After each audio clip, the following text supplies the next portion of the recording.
Good evening and welcome to Driver's Ed, the beginning of our second week. So please get out a piece of paper, notebook, something to write with. Tonight we're going to do quite a bit with some notes. So we're going to just wait a few minutes till we have people joining in. So welcome. Hopefully everyone had a great weekend. Little overcast after all the sun we've been having.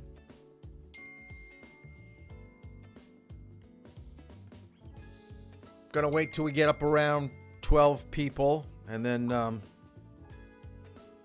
we'll probably start going. I think there are a few people that are going to be out tonight. Well, we started strong. Yeah, remember to sign in over in the comments so I see who's here. Also, make sure that you sign in by texting. Remember, this is attendance, so attendance is coming through.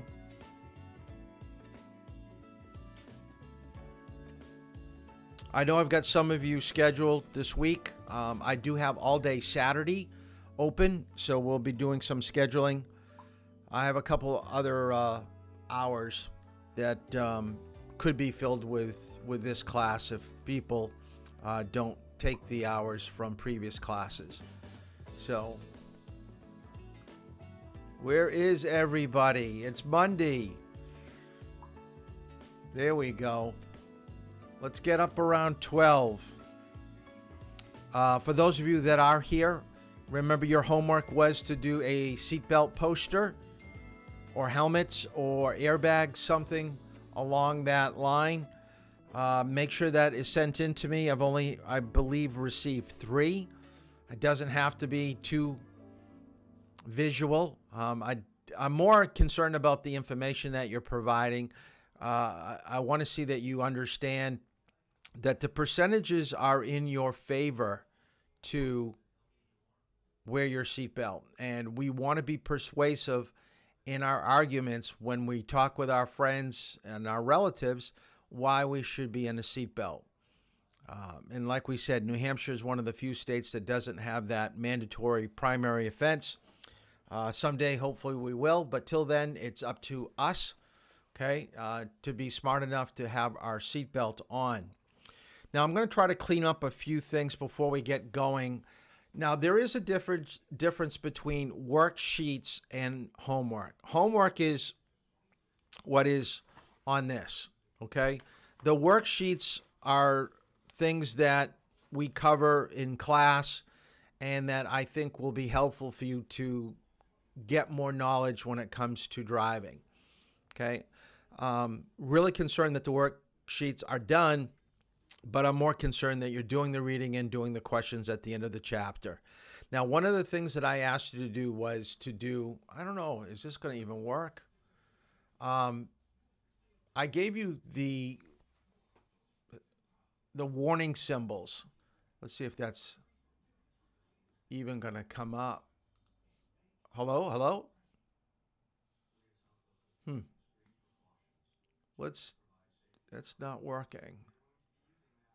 All right, there's one. I'm looking for the other bank that I had.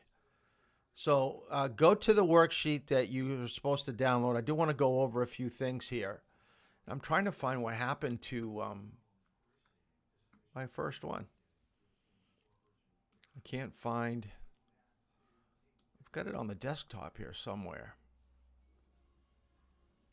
Oh, let's go back.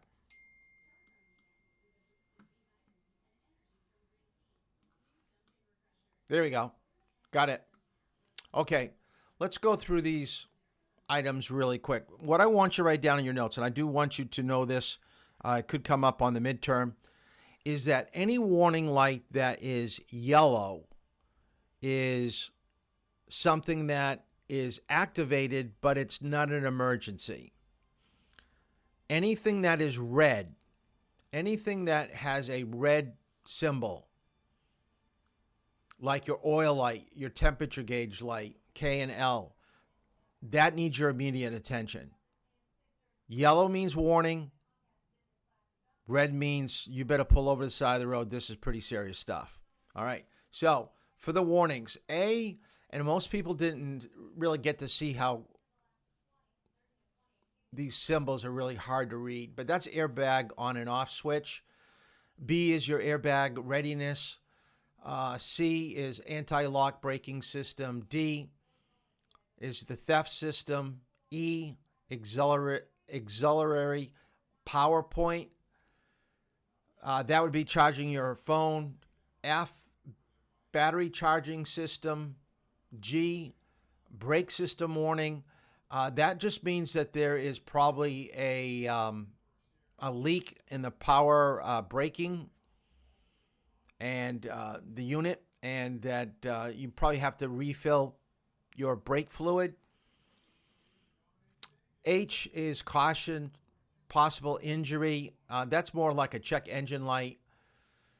I is your climate control, showing where the air is being directed. And J is your door lock. K, oil light. And remember, just kind of write this in on your worksheet if you have it downloaded. I would download the worksheets and just keep it in a folder. That'd probably be the best thing. And we may see a symbol or two on the midterm. L is your engine temperature gauge. M is fasten seat belts. N is fog lights. O, four-wheel drive, high and low, so you can kind of change that. Fuel gauge, that would probably be a yellow symbol, just telling you that you have low fuel. Q is fuses. R is hazards. And S is your wiper control. Now, the next bank is T is day running lights. U, hood release. V, horn. W, ignition switch. X, the dimmer switch. Y, the lighter. Z, dash headlight switch. We have it at the end of the directional lever where you spin it. So some of these aren't all universal. Some are very specific to probably American cars. AA is your overdrive defeat. That's usually a button underneath your gear selector. BB is your parking lights. CC is your power windows, side windows. Mirrors, DD is your power windows. EE is your rear window defroster. FF is cruise control. We actually have a lever that's underneath the windshield wipers, so it is a little bit different than Toyota. I didn't know what this was. I had no clue that this had to do with the tilt wheel underneath the steering wheel. So there is a lever that we can actually, and I think I had Hannah use it today when she drove. So feel free, if you want to move the steering wheel in the driver's ed car, please do that. You want to be comfortable. Double H is your trunk release. II is your turn signal. JJ is your windshield defroster. Double K is the washer. LL is your wipers. And MM is your electronic traction system. Now, do write that down. Write down ETS. We're going to talk more about that when we talk about hazardous weather conditions. That is going to be very important to understand how your tires are going to adhere to the pavement. When there's slippage on one wheel, there's more power going to the other three. That's, in a nutshell, what it basically means. So that gives you a rundown of these symbols, and I do want you to be familiar with it. It looks like we got almost everybody here for class. We're only missing a few. But once again, I only have 3 people that sent in posters. So Ahmed, Drew, and there was someone else that sent in a poster. So make sure that you do that. That is one of the projects that I want you to complete. Today's class, one other thing that we didn't finish from the last class that I forgot to show. So I do want you to write this down. I'm going to show you a video that's probably about 12 minutes long. It basically talks about crashes in a car. Now, last class we talked about seat belts, airbags, and helmets. This video is probably the most scientific, more involved video that I have. And the reason why I like it so much, for a number of reasons, and I want you to write this down. One is that it's how cars are tested. Any car that is sold in the United States has to go through rigorous testing to make sure that it meets certain criteria to be out on the roadway. Now, within that criteria, some cars are going to perform better than others. Now, the insurance companies base their insurance rates. Write this down.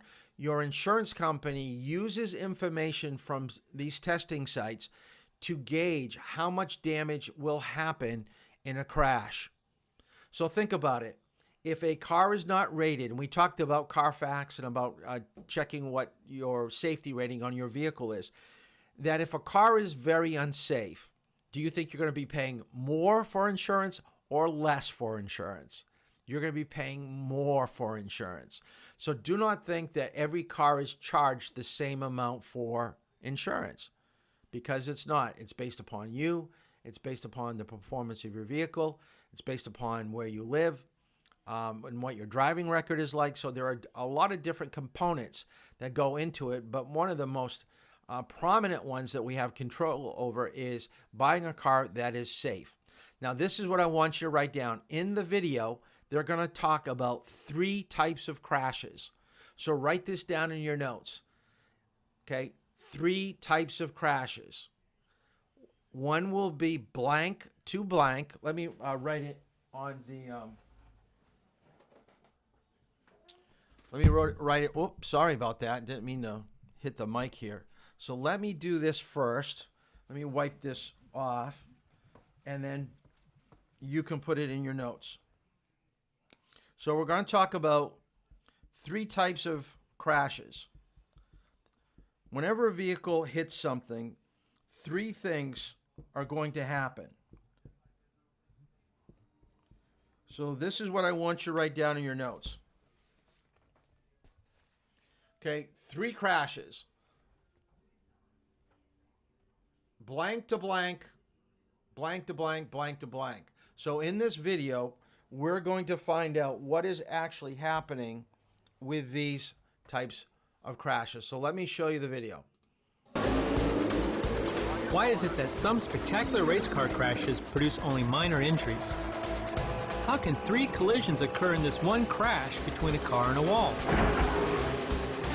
The answers are determined by the laws of nature and can best be explained when physics meets biology.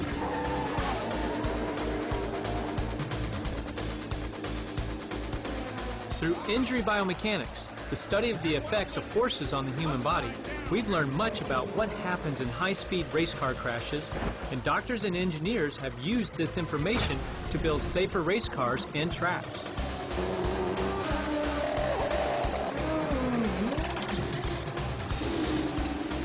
In a similar way, the study of injury biomechanics and crash testing has helped us learn what happens to the human body in passenger car crashes, and what works and doesn't work to reduce injuries and deaths in real-world crashes. Hi, I'm Griff Jones. I'm a science teacher, and I'm here at the Insurance Institute for Highway Safety's Vehicle Research Center to explore the basic science behind injuries in vehicle crashes. So let's go behind the scenes and take a closer look at what happens to the human body in a crash. What is the first scientific discipline that comes to mind when you think of car crashes? It's probably physics, right? Because Newton's laws of motion govern what happens to a vehicle in a crash. But if we want to understand how crashes cause injuries to people, we need to look at what occurs when physical forces are applied to organs, tissues, and cells. This happens when physics meets biology in a field called injury biomechanics. The Institute's Vehicle Research Center is a world-class facility for vehicle research and testing. A reporter described the crash hall with its 3 runways as a cross between a Hollywood soundstage and a NASA clean room. Vehicles are propelled down the runways at precise speeds, using a system of nitrogen-powered hydraulic motors and cables. The lighting array provides up to 750,000 watts of non-glare illumination for the 500 frames per second high-speed cameras. The research tests they're conducting here today focuses on how injuries occur in real-world crashes. This experimental crash replicates one in which a car hit a tree.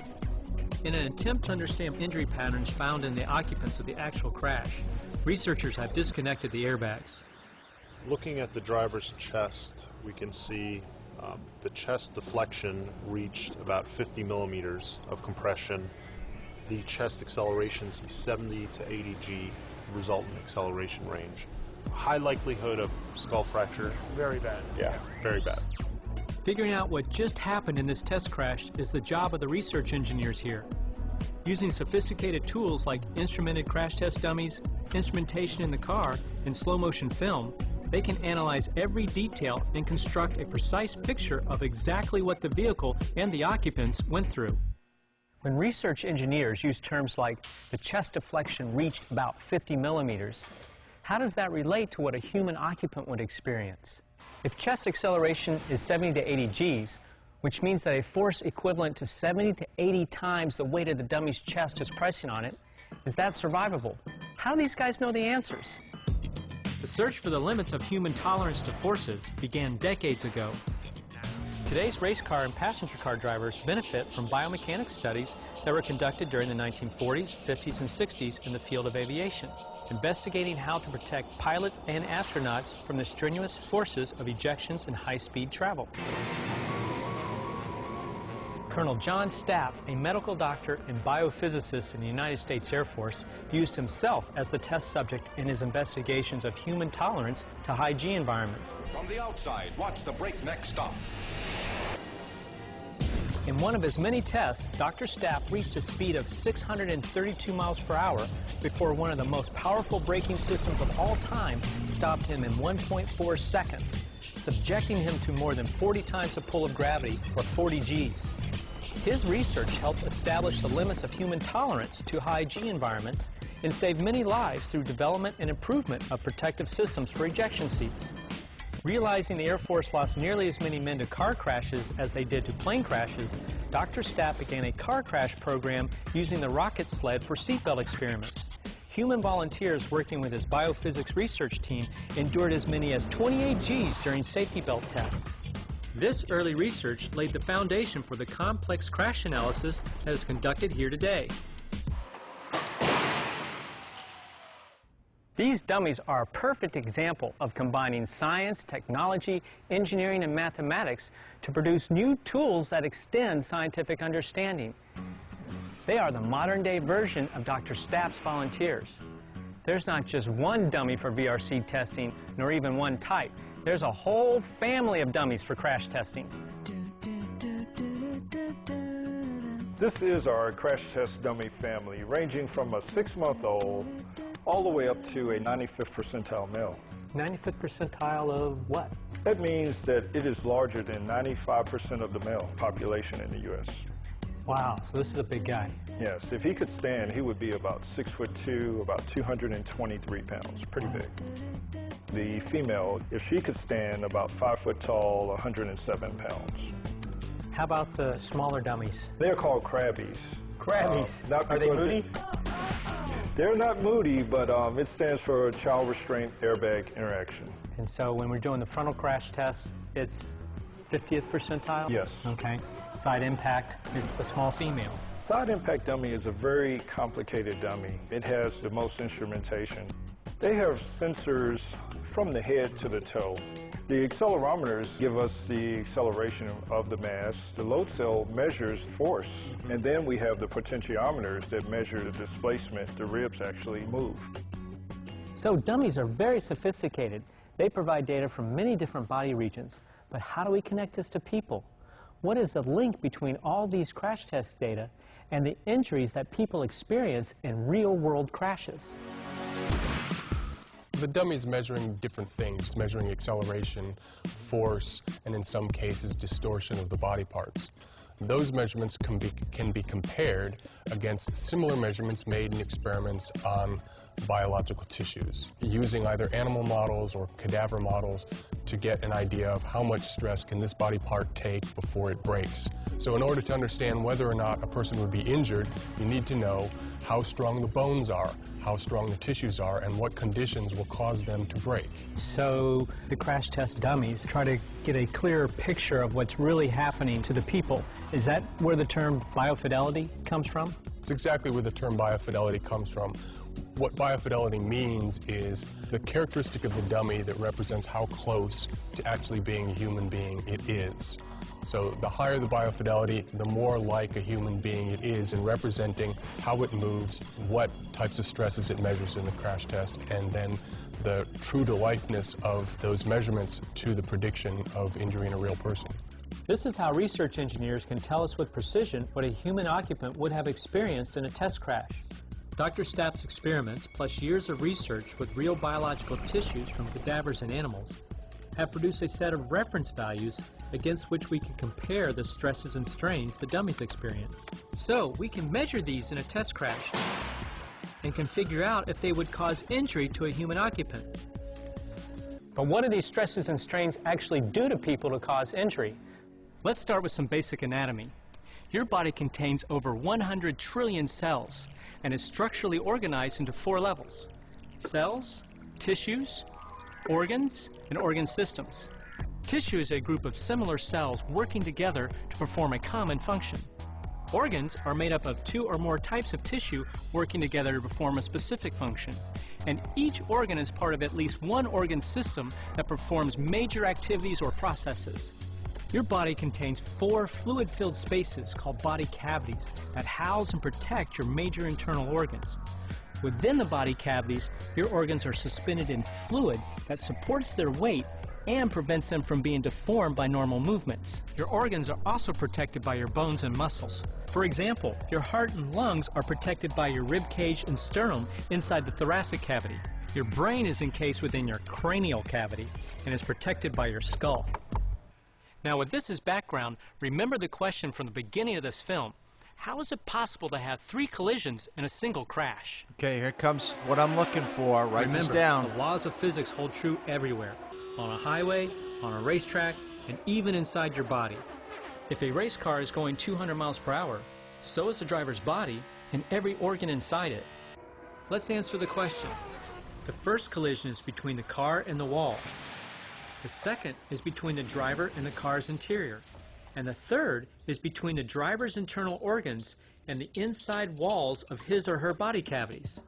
Tell me a little bit more about the injury. To help us understand more about what happens to organs in the third collision, let's meet Dr. Stephen Olvey, a neurocritical care physician and director of the Neuroscience Intensive Care Unit at the University of Miami's Jackson Memorial Hospital. Basically, during a crash, you have 3 collisions. You have the initial crash of the vehicle.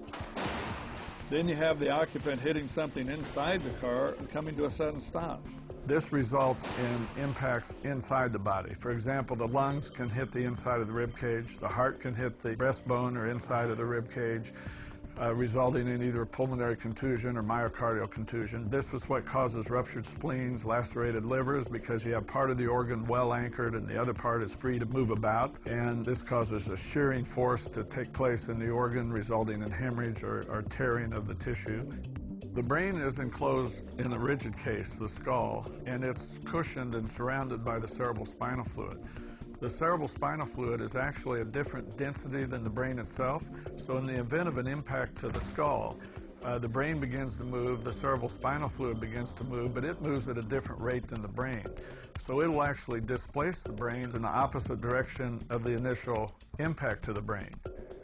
This simple experiment helps illustrate the phenomenon. This represents your skull.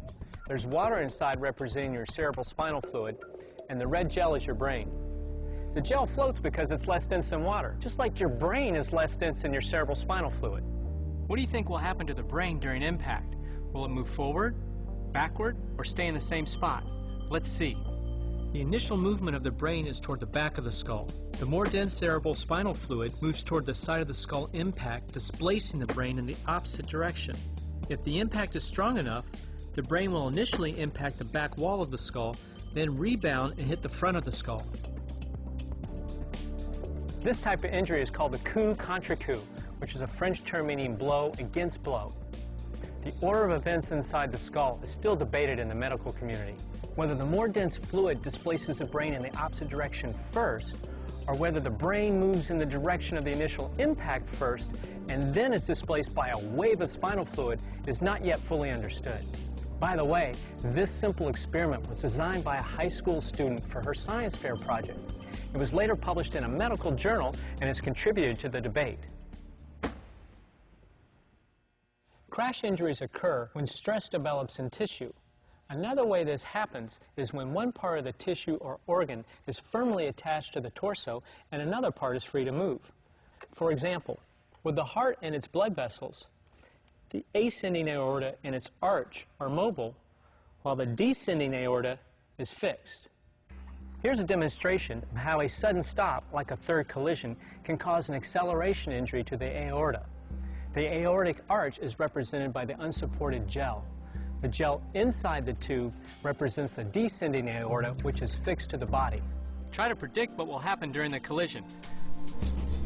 The unsupported section of gel continues forward and tears away from the supported gel. During an actual collision, the fixed descending aorta will decelerate along with the body, while the arch and ascending aorta's momentum keep them moving forward. This difference in acceleration or deceleration causes a tear where the fixed and mobile parts meet. Okay, we're going to stop right there. I want you to text me what the answers were. Okay, I don't want it on YouTube. I want you to text me the answers on your phone. What were the three collisions? One was blank to blank. The second one was something else to something else. And then the third one. And we're going to talk about that at the very end of tonight's program. But I forgot to show that Thursday night. And I will get back to, let me see if, without starting it up again. Why is it that some spectacular race car crashes produce only minor injuries?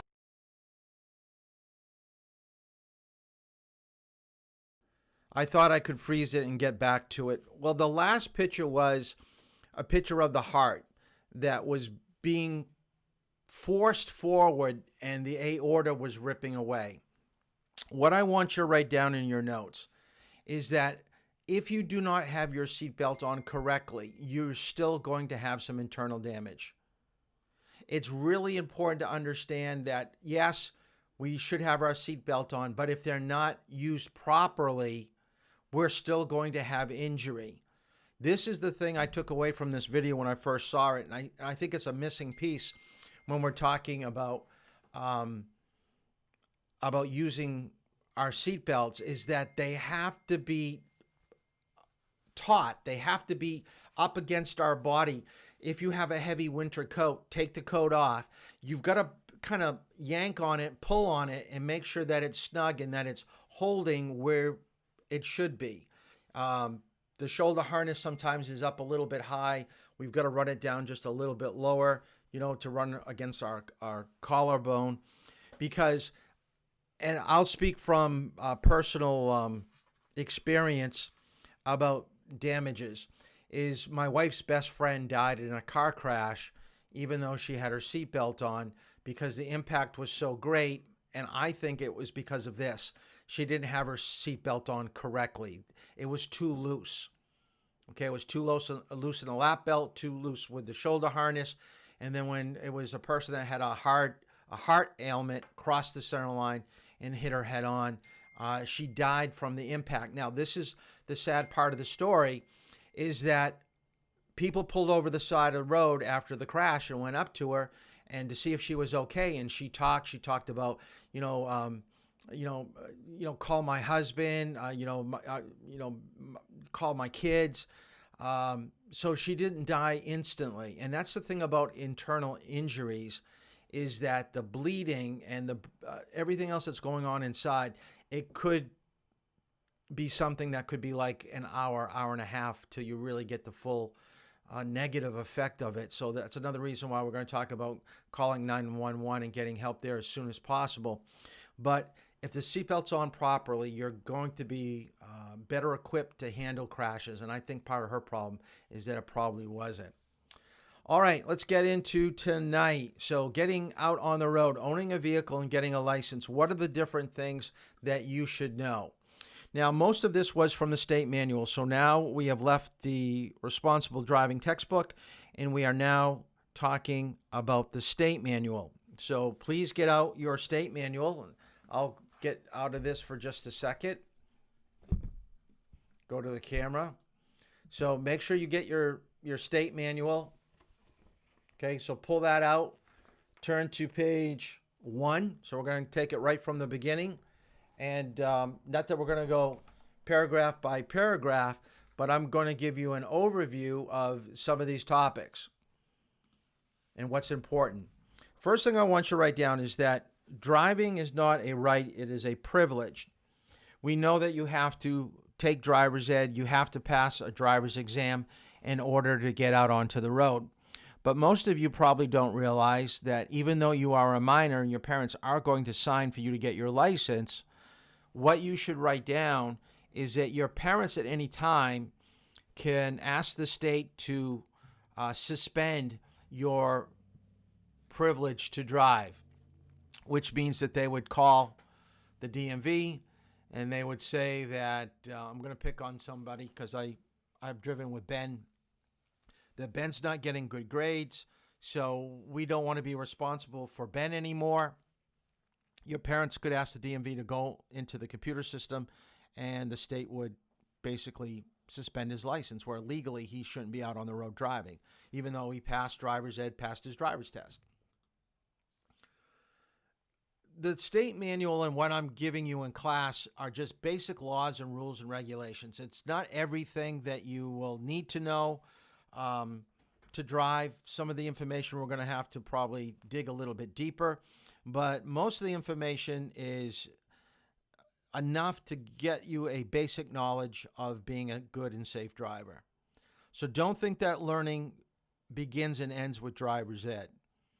The law book is so much thicker than the book that we're going to be using.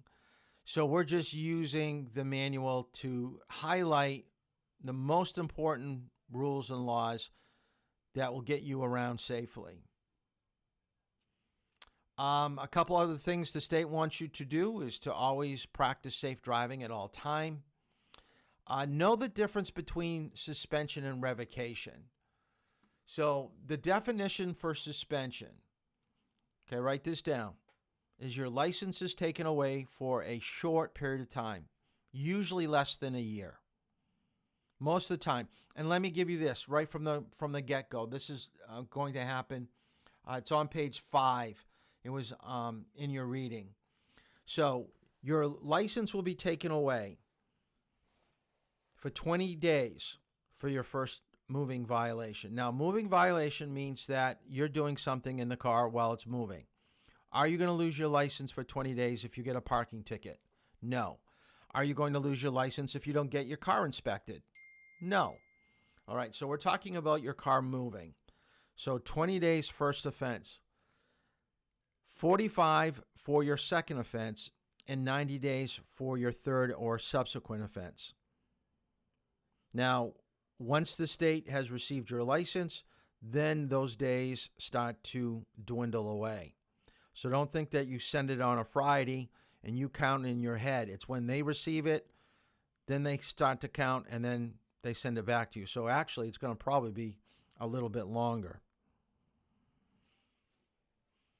Now, revocation is usually for a longer period of time, probably for a year at least, if not more. And during that time, if your license expires, you may have to be retested.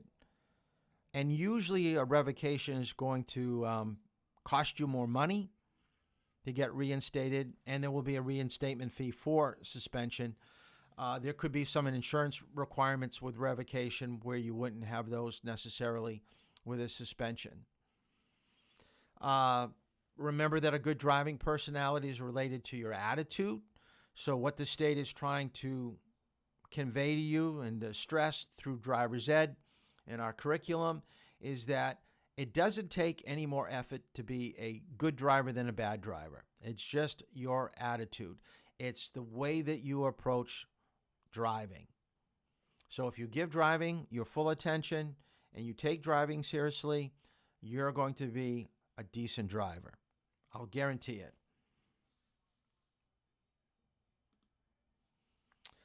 We already talked about the first bullet, about the important rules and laws that we're going to cover here in Driver's Ed. Now, the next one I want to speak a little bit on. Now, I'm going to talk off the cuff. So this is information that you're getting from me, and I'm sure you're going to get from some of your friends that have just taken Driver's Ed, whether through me or from other driving schools. But there are 19 driving locations in the state. You are not required to go to the closest testing site. So write this down. And I know some of you are wanting to get your license relatively quickly. You could request to go to any place that has openings. So when you go through the process of getting your license, you may want to ask them, where could I go to get tested the soonest? Dover, Concord, and Epping are the three places that I've known students to go to since COVID started. They're making everybody go to Concord. And now I believe that they're doing more in Dover, and I wouldn't be surprised if they're doing testing in Epping now. But I'll have to check on that. I've heard stories of people going to other parts of the state. I believe Manchester or Salem. And I heard of someone going way up towards Gorham or Tamworth. You could go to any place that you want that has an opening. When you do go to the testing site, you have to supply two forms of ID. One is your birth certificate. And by the way, I need all of you to send me a picture of your birth certificate. I had to get after a few people this weekend because I couldn't send in the information to the state because I didn't have the necessary information. Okay, so I need that. I know some of you actually gave me the information the first night of class when I asked for your middle name, so I was able to, hopefully you spelt it right. But remember, getting a license is a legal document. So anytime that you do paperwork that's wrong, it's going to hold you up in the process of getting your license. So if you haven't sent me a copy or a copy of your passport, please do that. Oh, here's the practice log. Let's see if I can throw it up here on the board. Oh, we'll get to that in a minute. Your license, write this down, is good for 5 years. And you must not drive with more than one non-relative for your first 6 months. If you have relatives in your car, they should be in a seatbelt. And you have a restriction on when you're able to drive, between 1 and 4. Breaking any of these rules here, first one's not a rule, but the bottom two bullets would probably be a suspension, 20 days, and a fine. So you're getting both. But you're getting a youth operator's license. So once you go to the DMV, and in the book, it actually, I believe, on page 5, when they're talking about a real ID, the very top, they give you a website, www.newhampshire.gov/DMV. That is going to be where you get your driving log for your parental driving. So let me throw this up so you can see what it looks like. Is it going to come up? It's not going to work. Let me go to me. Let me throw it up here and see if it works. Huh. Let's try this one. I don't know why it's not working. Let's try this one.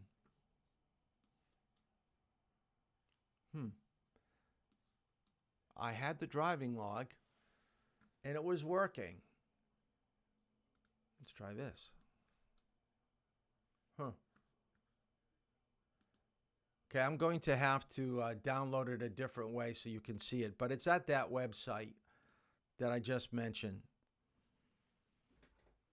www.newhampshire.gov/DMV. I'll have to put that in the PowerPoint here. So when we're talking about getting a license, what you have to understand is that we are in the process of changing over to something called the Real ID.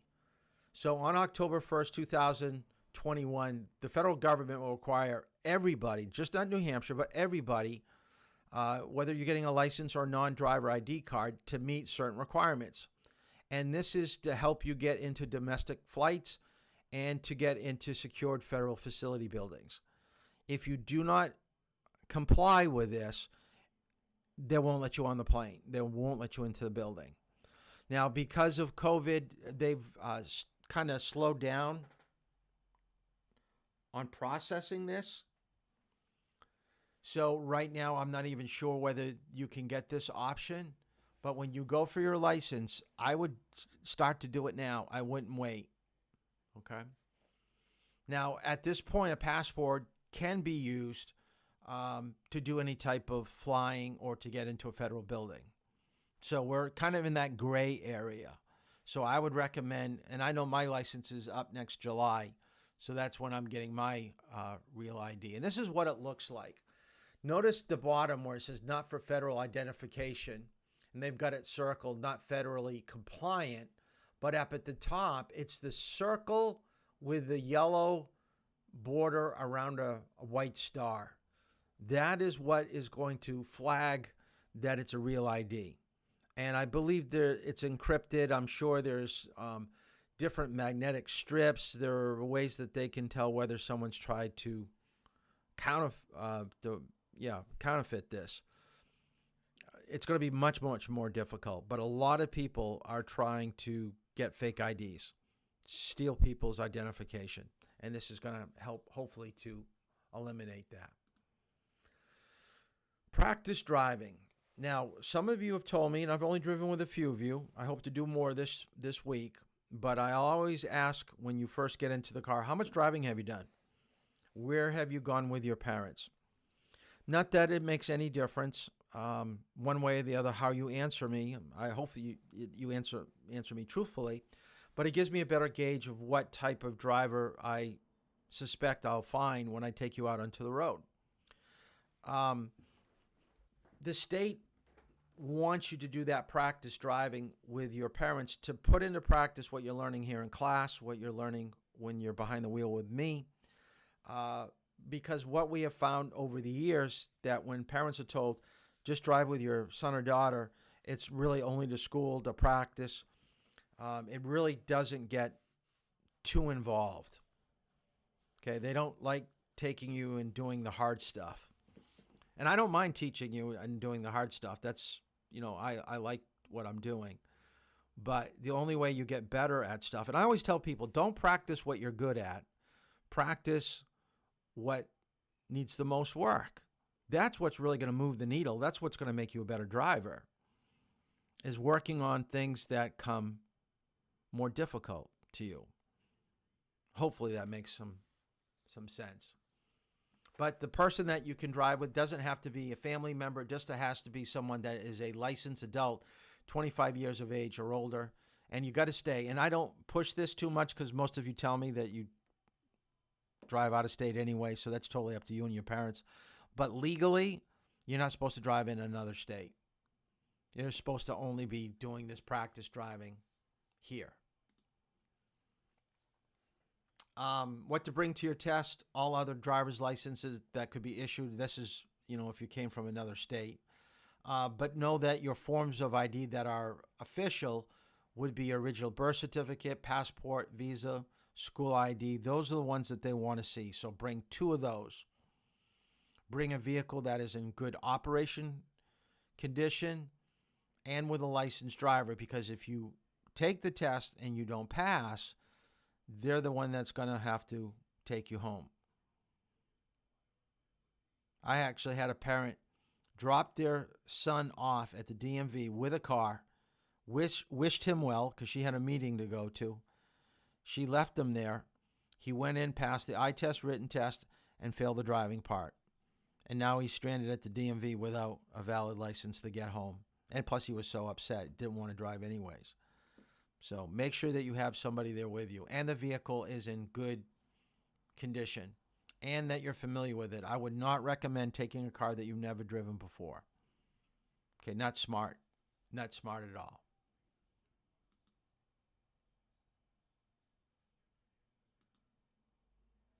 This is the Dover DMV. The reason why I took this picture to show it to you, there are two doors, one to the left, one to the right. You want to go through the door to the right, and then you're going to stand in line. There's a receptionist, and then she will look at your paperwork, and that will begin the process of getting your license. The other thing I like about this picture is the sign, do not enter. Write this down. You're going to be nervous during your driving test. Maybe a weekend before you go for your test, go to the testing site and just drive around. You may not know the exact route they're going to take you on, but you know they're going to leave the building, leave the parking lot, and they're going to bring you back. I can't tell you how many people have failed their driver's test because this is how you leave the testing site. If you try to turn back in to get back there, you're going to fail your test. It says do not enter. And I've known people to do that. They have passed their driver's test, and all they have to do is drive back to the parking lot here and park the car, and they would have passed. And then they make one wrong move, go in the wrong way, and they fail their test. Remember, one bad move is all that's needed to end it. You're done. So this is what happens. You go to the receptionist. They're looking at your paperwork, make sure that it's in order. They look at your ID, make sure that you have your fee, which will be $50. The other thing I would recommend is planning out your day. Meaning, and I think they're doing a good job at this because I think now they're having you do the eye test, written test, and having you come back later for the driving test because we're so far behind. Every part of the DMV is behind. I think someone told me the soonest that they can get in is 2 weeks, maybe 3. So plan it out. So we get done in September, so you're looking at the end of September. So if you really want your license really bad, make sure you get your 40 hours done and make sure that you finish this class. Get your driving with me, so schedule.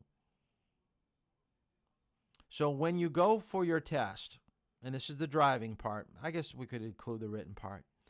I can't tell you how often I hear people that weren't up to the task at hand of being tested because they were up too late the night before and they were a little groggy and they were nervous. Now, so be rested is the first thing. So be your best when you go there. And by the way, let me tell you the best time, if you can choose a time to get tested, I would say probably between 10 and 2. They open up at 8:15, they close at 4:15, but any early morning test between 8:15 and 10 o'clock, you've got early morning traffic. Any test between 2 and 4:15, and you're dealing afternoon traffic. So I would, if I had a choice, I'd go between 10 and 2. Make sure that you look presentable. So when I say being dressed, I mean, think of it like an interview. When you go for your driving test, you're going to be judged on how you drive. But we're only human, and it's natural to judge people by the way that they dress and the way that they speak. So what I'm saying is dress like you're going for an interview and be very polite when you're talking to the testing examiner. Yes, sir. Yes, ma'am. I would talk to them if you feel comfortable. That may break the ice a little bit. Make them see that you're a human, that, you're nervous. There's nothing wrong with saying, boy, I'm kind of nervous today. Today's a big day. I'm hopefully going to get my license. Make a little joke about it. What's the, do you have any real funny stories? What has happened on some of your testing routes that you've taken people. And like I don't mind sharing with you some of the funny stories that have happened in driver's ed. Just be natural. You know, make sure the car is clean. Make sure the windows are not, you know, if your parents smoke, or, you know, take out the McDonald's Happy Meal that's on the floor. You know, they don't want to be sitting with that down near their feet. So that makes a big difference. You know, first impressions go a long, long way.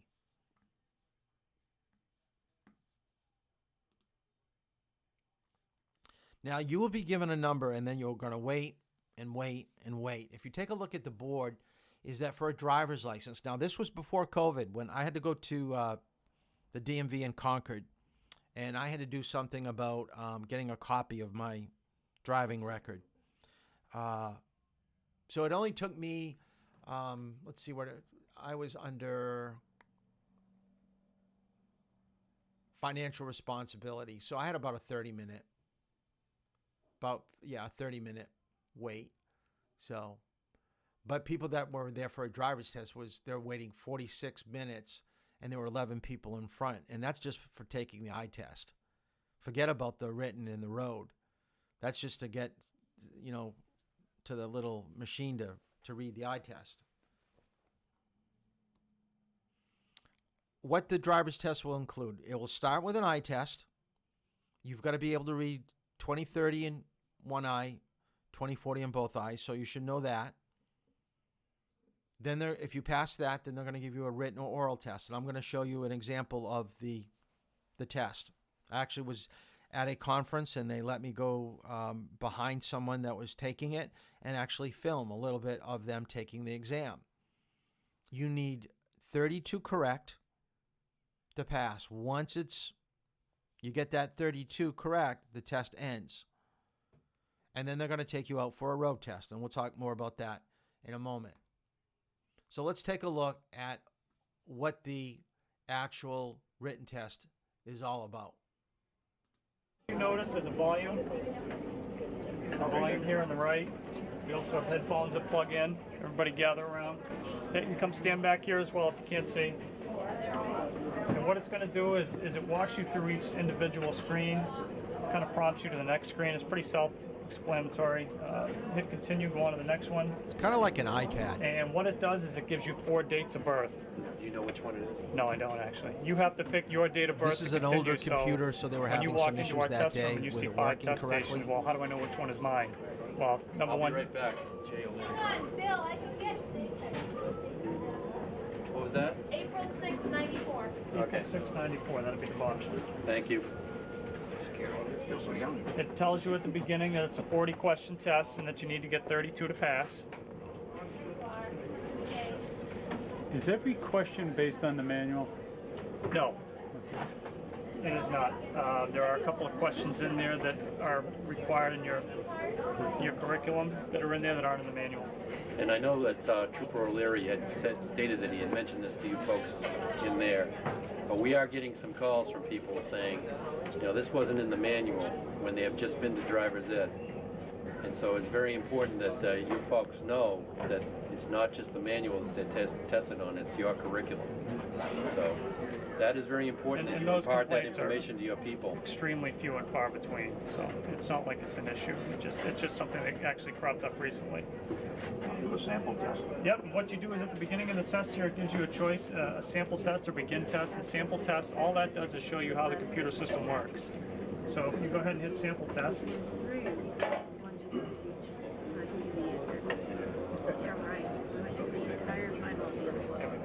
Shows you a picture of a horse and asks you what it is. Pretty simple. Here's the great part about this test. When you pick an answer, it's going to ask you to confirm that answer. So there is absolutely no way you can come back and say, hey, listen, I hit C and A came out. If I didn't like that answer, you could hit no. Yep, very good. There you go. This might have to be recalibrated. We haven't used it that This much, one hasn't been used in a couple of months. But it is, the touch screen is usually instant. Takes a second to catch up. That'll ask ask you to confirm your answer. Is that correct? And at this point, because it's just a sample, it's not going to tell you if you got it right or wrong. It's just so that you know where to touch the screen and what pressure to use, things like that. Go ahead, begin test. Okay, take his license away. Yep, that's good.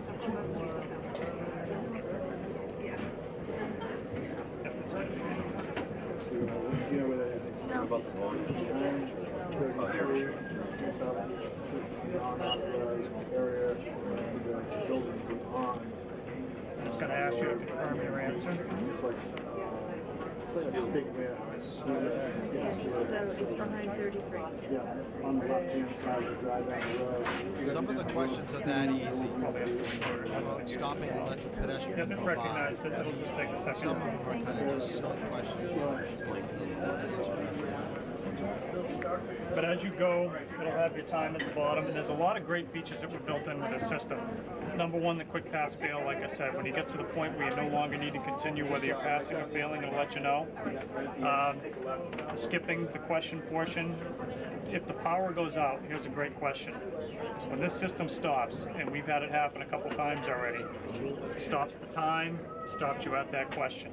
When the power comes back on, you go back to your machine and you start with the date of birth all over again, and then as soon as you select the first question you left on, the time starts up again.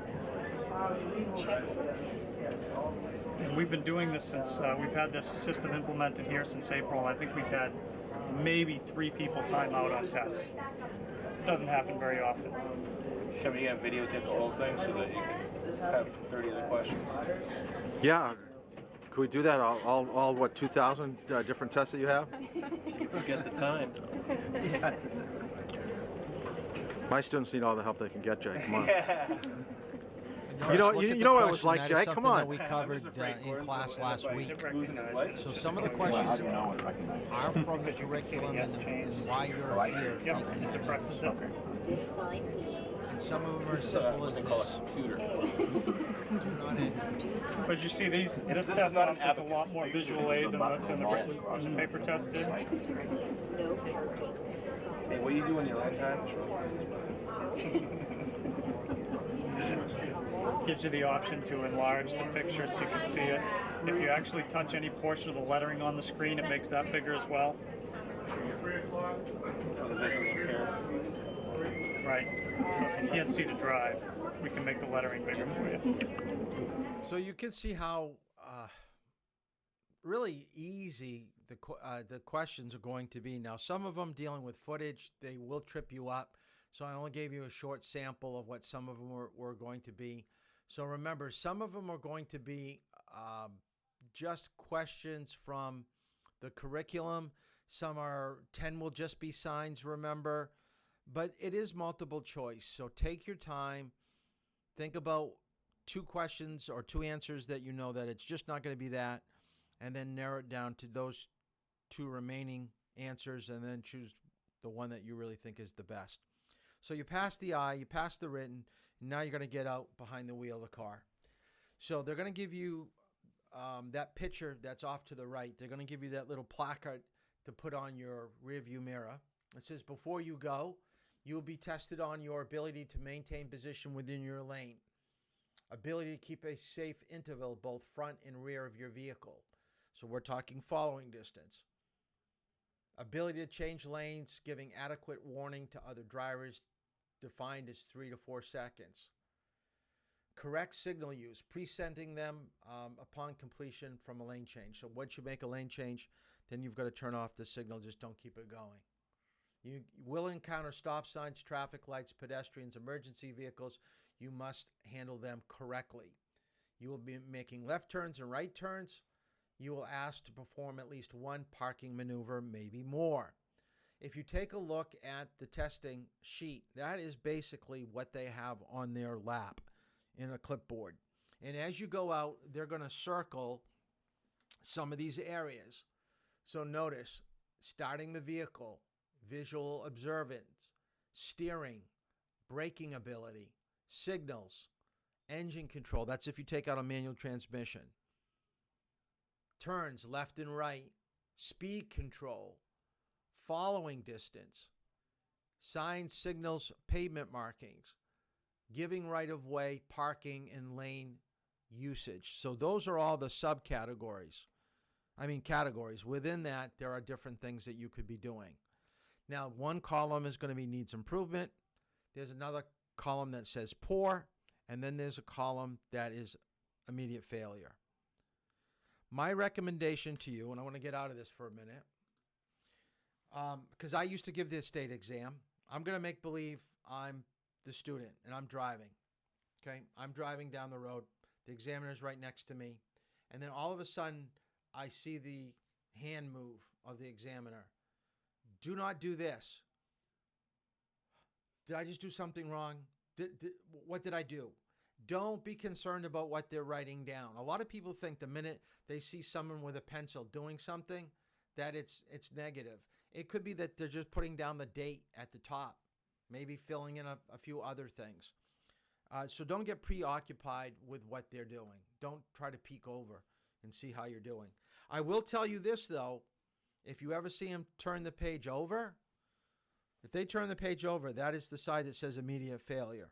You just did do something wrong, and they're going to fail you at that point, and they're taking you back.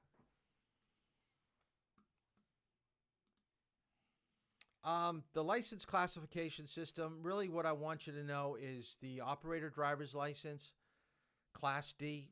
It allows you to drive a vehicle up to 26,000 pounds. Motorcycle license, motor-driven cycle license, which is a 5 horsepower cycle. And then a moped is only 2 horsepower or 50 cc's. Really only no motorcycle and operators. And you're not going to get a commercial driver's license till you're 18, but I want to include that just so you know that it is a different classification. You can't drive some of those bigger vehicles.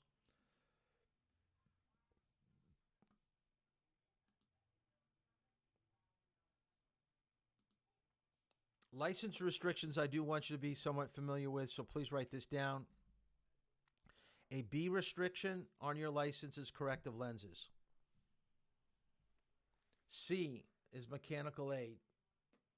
D, prosthetic aid, that's someone with a fake leg. E, automatic transmission. F, outside mirror. G, daylight only, and IID is ignition interlock device. So if you need any of these designations, they're going to pull you over for speeding, and they're going to see whether you are driving an automatic. They see if you have an outside mirror. So if any of these things are present on your license, you've got to make sure your car is equipped that way, or if it's corrective lenses, that you've got your glasses or your contacts in, because then it's another offense. Okay, you have to have that. Your license will run out in 5 years from your date of birth. And the expiration date will always be shown on your license. And the cost is $50 to get your license. It's been $50 for a while, so I would not be surprised if that goes up at some time in the next 5 years. And then about 2 months prior to your license expiring, you're going to get a reminder in the mail indicating the time frame that you need to handle getting it taken care of. But remember, it's your responsibility to renew. So if you're moving a lot, you may not be able to you may not get your mail. So every once in a while, you should probably look at your driver's license and put it in your calendar on the year and the month, day of your birth, that it's going to cost you to get it renewed.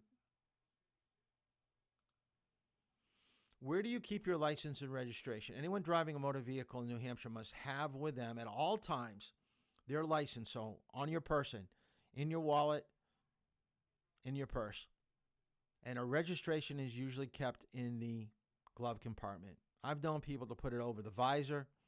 It really doesn't matter where you have it as long as you know where it is and how to get it. So you should be familiar with your registration.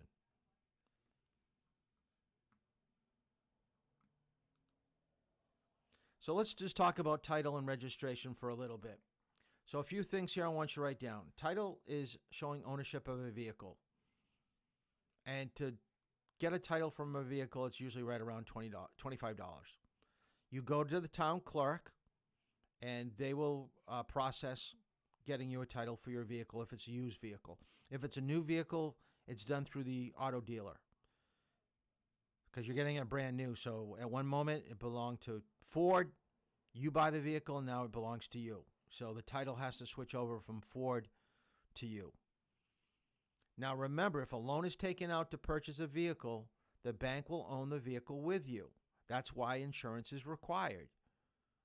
So a lot of people say, well, I don't have my title. Well, did you take a loan out for the vehicle? Yeah, I did. Well, that's why you don't have it. The bank has it.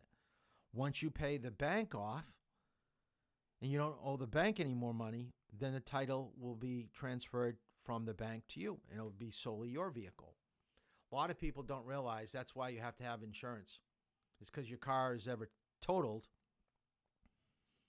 then the bank wants to make sure that they get their money. And this is what a title looks like. If you ever sell a used vehicle, the previous owner's signature is up there with the date, with the mileage, and then your signature is right below it. Once you sign it and get a bill of sale that you paid, let's say, $5,000 for a used vehicle, that is now your title. You take it to the town clerk. They're going to make it out with it. You're the owner, and your name is going to be at the top. You just don't keep the previous owner's title and think it's yours.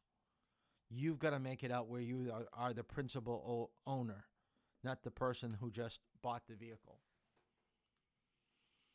Registration is usually done within 60 days if you move to New Hampshire, and all New Hampshire residents are required to register a vehicle. Once again, you go to your town clerk. Everything usually starts with your town clerk. That's going to get the ball rolling.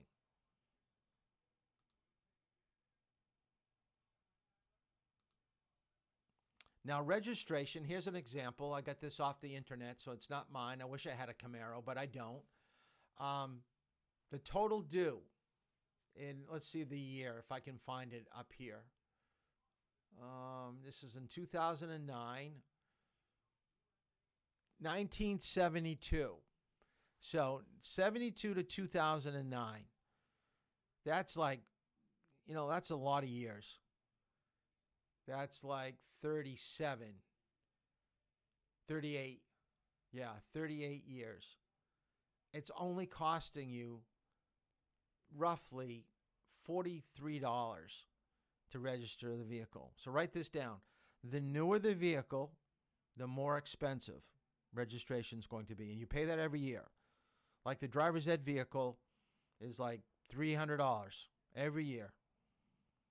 Some of my personal cars that I have a truck, and that's kind of old too. That's like 13 years. That's right around 100. So depending on the year the car was made and what it's worth is how registration. So they look at the year, the weight, the price, the trade-in value, how long you've had the car's been around, how old it is, and whether you're going to keep your license plate or get a new one. All that is based upon what it's going to charge you to get registration. I always laugh when people tell me that they've saved a couple $1,000s to buy a used car, and they never think about registration. They never think about insurance. All this stuff is part of ownership, and that's why it's so important to know and understand. Vehicles must be registered by the end. Know this for your midterm. Hint, hint. Got to register your vehicle by the end of your birth month. And you go to the DMV or any substation or a town clerk that acts as a substation to do that. Now, they were allowing people to do it online, so check. I think you still can do that. Plates are given out randomly. If you want a vanity plate, you make out a copy that you send to the state indicating you want something that's got your initials with your favorite number. That's going to be an additional $40 on top of your regular registration. And remember, if someone else has the same vanity plate that you want, then you can't get it. So you may have to give them 3 or 4 different options or different spellings to get what you want. All vehicles must be registered. So whether it has a license plate, it's going to be registered. So mopeds, motorcycles, trailers, campers, all these things. So I always tell my students, be nice to your dad or your mom, whoever the vehicle, the motorcycle is registered to, because it can be a very expensive month. If you've got 3 cars, a boat, a trailer, and 2 snow machines, you're paying a heap of money in your birth month for those registrations for all those vehicles. It's expensive.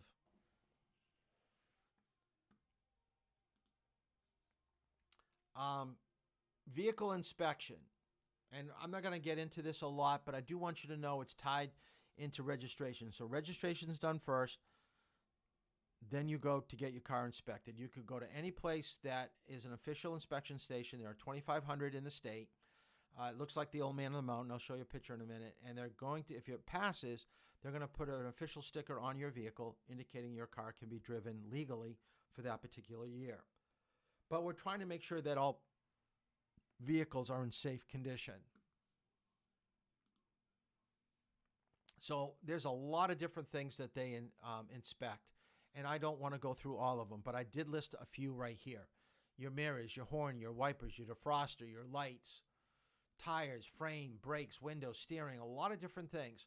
And the price that you're paying for registration is set by the station. It's not a set fee. So what I would write down on my notes is to search out a reputable inspection station that will do a thorough job. Some of them aren't really into doing inspections, so they're just looking at the vehicle real quick and just slapping a sticker on it. It may not cost you a whole lot, but the whole point is you want to make sure your car is safe, and they can sometimes find problems before they become bigger problems. And it's a lot easier sometimes dealing with things early than later. So $20 to $50 is usually the going rate.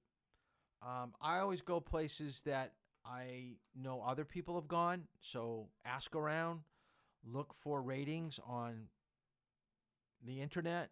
These are all helpful things. There's a lot of dishonest people when it comes to inspection, so be very careful about who you go to. I'd be very leery of anybody that says they do a free one, like a free inspection with an oil change. So they get you in for the oil change, and then they do the free inspection, and before you know it, they're telling you you need new wipers, a new air filter, new tires, and all of a sudden they say, well, that's going to be about $400 to get your car in the right state to be inspected. And the other thing I want you to write down, a few things here, okay? Know who's doing the work, or make sure that they're reputable, like I said earlier. So do your homework. Go someplace decent. Don't skimp. A lot of people think the cheapest price is always the best. It's not. In the long run, it could cost you more. Get a quote, or remember that they must tell you what is wrong before they work on their vehicle. So just because they said you need wipers and air filter and tires doesn't mean that they're going to do it. You have to give them the okay. So never have someone tell you they've already done it and you've got to pay for it. They did it wrong. They have to give you a quote. If you don't think that they did the work, ask for the parts back. Some people will say that they've done work, and in reality they didn't. They just said that they did it. And a lot of people believe it, and they don't even know that they've been taken. And you can always have someone else do the work for you. So if you have a friend that's a mechanic, have them change the tires. Have them change the wipers. Doesn't have to be done at a place that's charging you $60 an hour. And that's an inspection station here in New Hampshire. I just took a picture of that.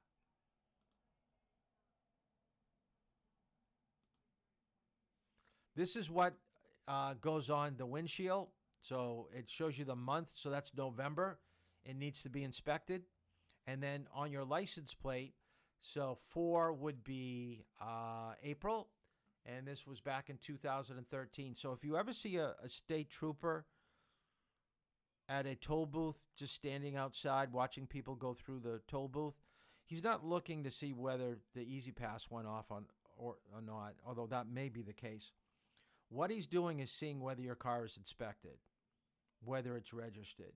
So at the first of the month, they usually stand out at intersections and on the highway looking at people go by. That's what they're looking for, if you've ever wondered. And they do sometimes give you some grace for a day or two beyond. So try to do it in your owner's month birth. Just do it on the right time. Don't wait till the last day. And don't fake it. Don't make up. Someone didn't think he had the time or the money to get the car inspected, so he figured he'd just go to his printer and try to make up one. Okay, not good. Okay, they found this. Okay, it didn't really work too well. So one of the things that I told you I wanted you to send in, I'm going to look at my phone a little bit later about the video about the 3 collisions. So I'm going to give you the answer now, so what you know what it is. And I think most of you probably had it right. I haven't been able to look at my phone while I've been teaching, so I'll do that probably a little bit later. So the first collision is car to wall or any object.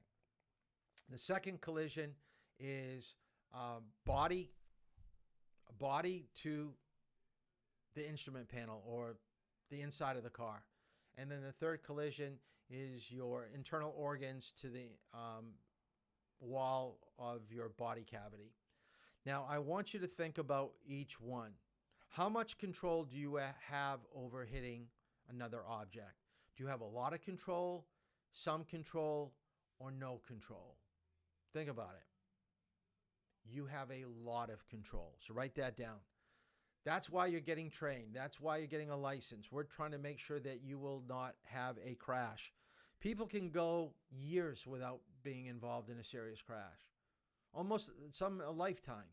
So you hitting another object, you have a lot of control over once you're a good driver. Now, once you are hitting that wall, how much control do you have over hitting the inside of the car? The steering wheel, the instrument panel. Do you have a lot of control, some control, or no control? You have some. And the some control is reaching over and using your seatbelt. Buying a car that has a good safety rating. Having a car that has good airbags. So you have some control over that. Now, when your body when your body organs hits the inside wall of your body cavity, do you have a lot of control, some control, and no control? No control. So what I wanted to show you that once something goes bad, it goes down with control. It really goes to the negative. You want to spend a lot of time being good at the top, not hitting objects, so you're not just hoping for luck and Mother Nature of allowing you to survive a crash. Because you just never know how your body is going to react, even with a seatbelt on, even with airbags. You do not know how your body organs and your brain, and they talked about the concussion. You just don't know how your body is going to react to that. So that is it for tonight. I saw a couple of people send in the posters, so please do that. If you haven't had a chance to do that. Tonight is a heavy night with reading. So if you take a look at your homework, you've got chapters 6 and 7 in responsible driving with the questions at the end of each chapter. And you've got to read section 5 and 8 in the state manual. So it's one of our bigger days. And notice we have 3 topics we're going to be talking about tomorrow: vision, communication, and turning. We may not be able to get through all of it, but I know that I'm going to be driving with a lot of you in the next couple days and this weekend. So I wanted to make sure we get at least through this section and sign signals and payment markings, which will be Wednesday and Thursday. So that's important that we get through that. So do your reading, do your questions. Make sure that you send this stuff in to me. If I find that you have anything missing that could prevent you from taking the midterm or the final, and doing driving time. And please write down, when you come to drive, if you haven't paid for the program, please bring a check with you. And I think that is it for tonight. So make sure that you go over your notes and send me the stuff that I need, and we'll see you tomorrow night. Same place, 8 o'clock. So have a good night. See you tomorrow.